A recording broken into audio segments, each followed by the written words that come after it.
cycle and how we use this to direct our attention to the heavens rather than to direct our attention to a person being born on this day. So these knowledge that we're talking about here replaces really the dogma of somebody being born on a certain day.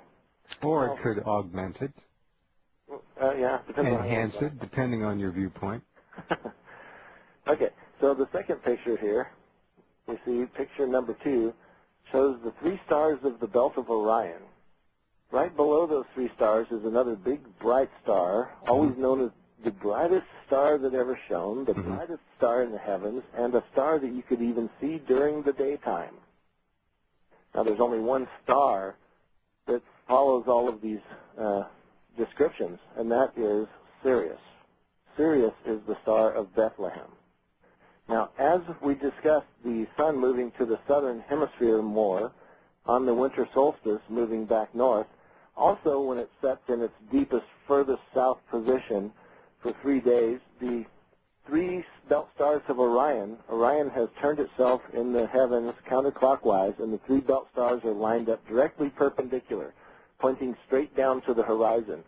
Now, right below where they hit the horizon, right there in that spot is where Sirius rises. Now, the star in the east gave notice and declared the position and the location of the birth of the sun. And exactly in this spot on the winter solstice in December 25th, right exactly where Sirius rises later on in the night is the exact same spot where the sun rises.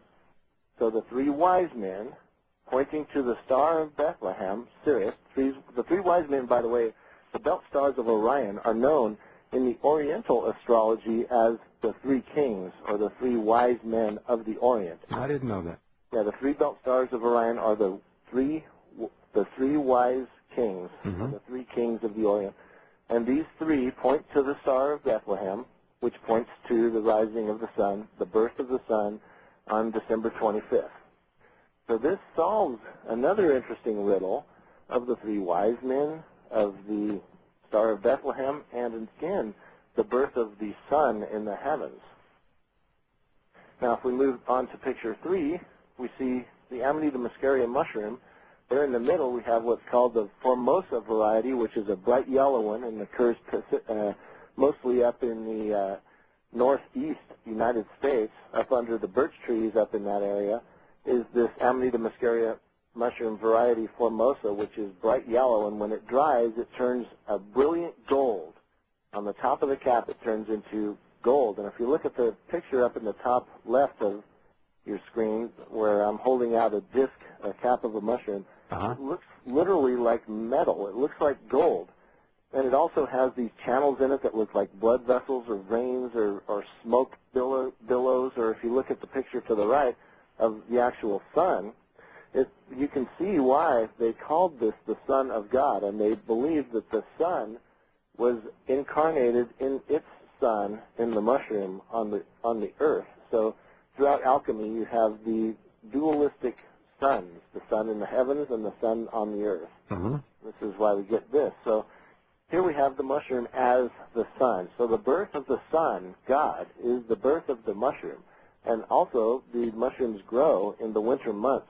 So December 25th is a prime time to go look under the pine trees in most areas of the world, and you'll find Amanita muscaria mushrooms, which are the brightly colored, either yellow or red with white spots mushroom underneath the tree. And this mushroom is the Christmas gift, the secret Christmas gift that's, if you take the wrapping out of your mind off what the Christmas gift is and you find out about the mushroom, then your mind is opened and you have discovered the gift of the gods.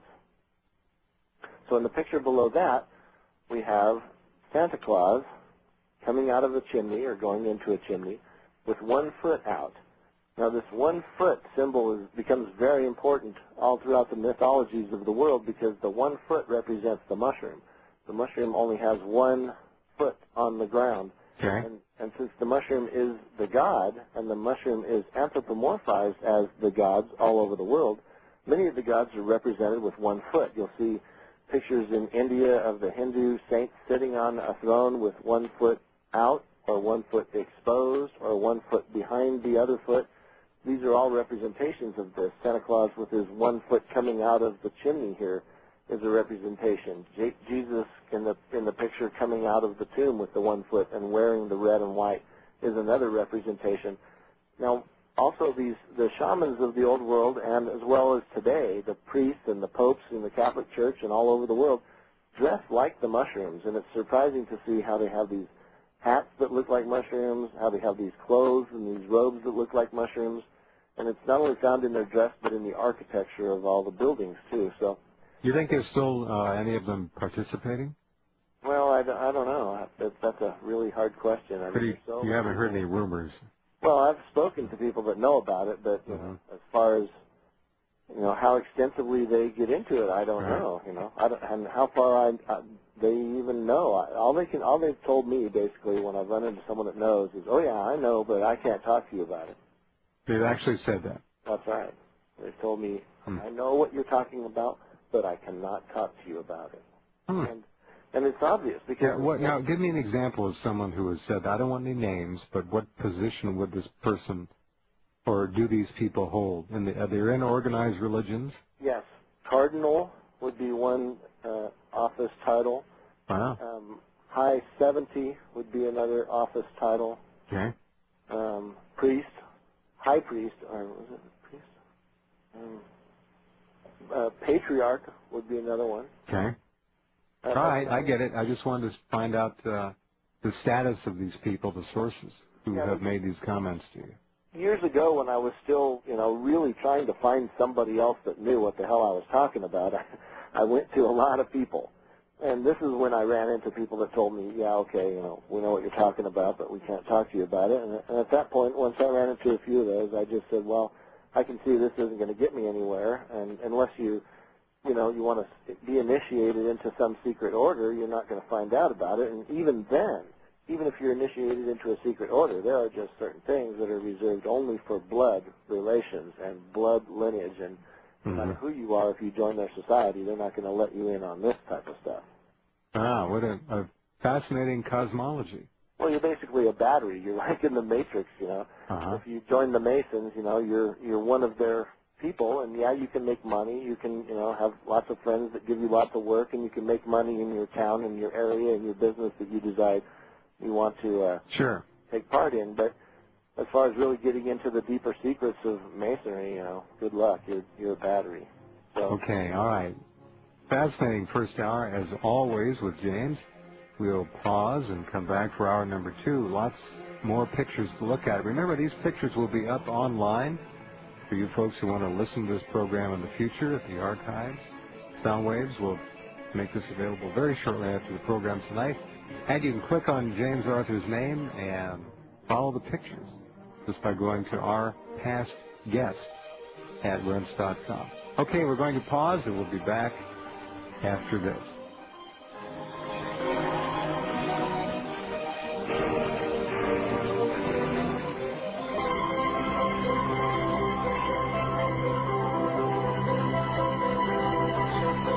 Okay, welcome back. James Arthur is here. I'm Jeff Rense, looking at lots of interesting pictures and hearing a most articulately expressed cosmology from James Arthur and his research and what it shows.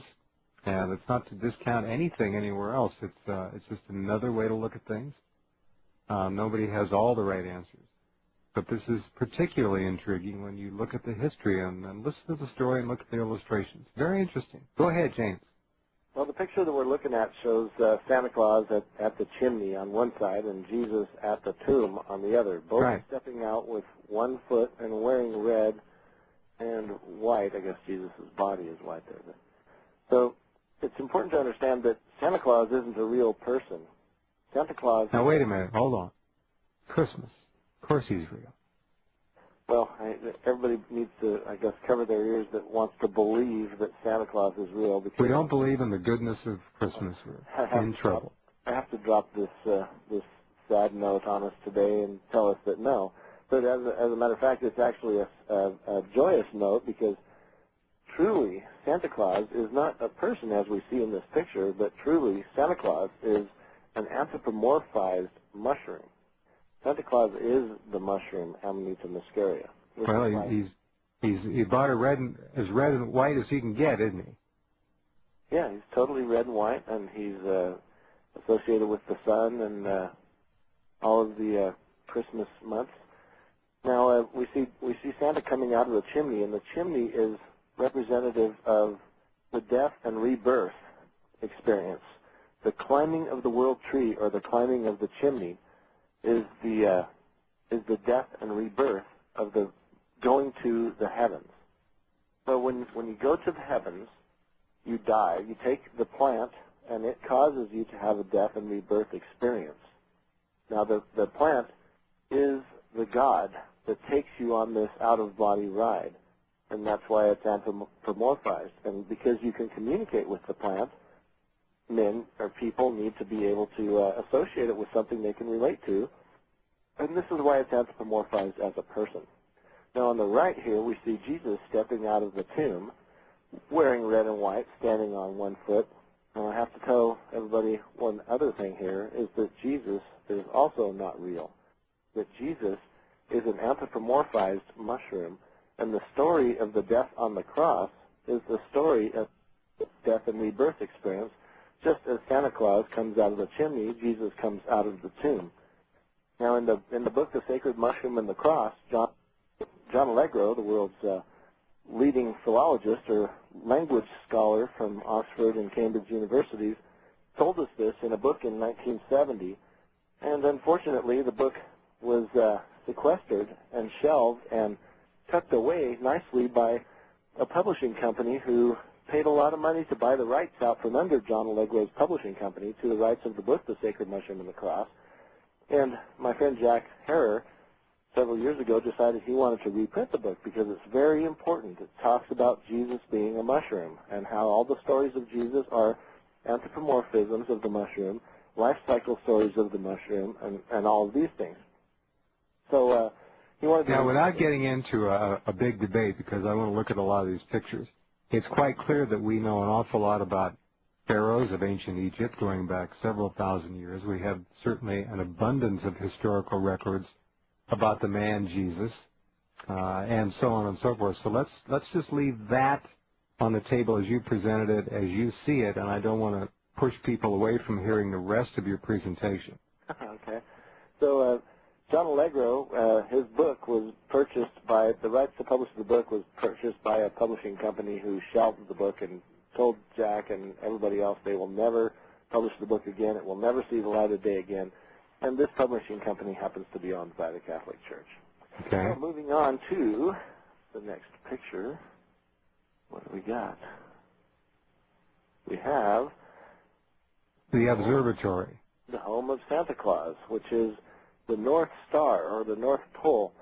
Now, we just talked about Egypt, and we talked about Mesopotamia, and we're talking about the Celtic mythology, Germanic, and Norse mythology. Mm-hmm.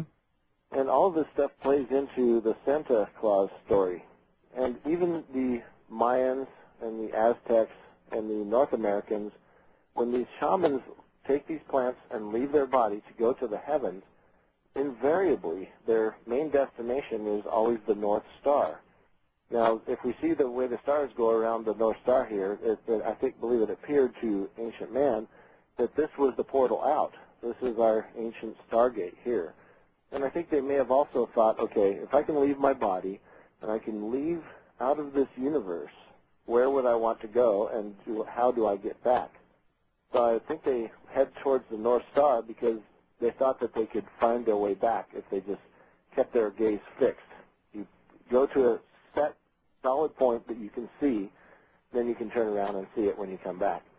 Okay, the picture on the left with the concentric rings.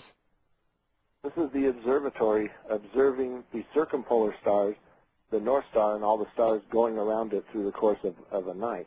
Oh, that's a time-lapse photography. This is time-lapse photography. That's beautiful. Yeah, it's really neat. Gee, that's amazing. Yeah, and this is the North Star. This is the shamanic out-of-body destination of people all over the world, in Egypt, in the Celts, Siberian shamanism, Mayan, and this is very interesting that they all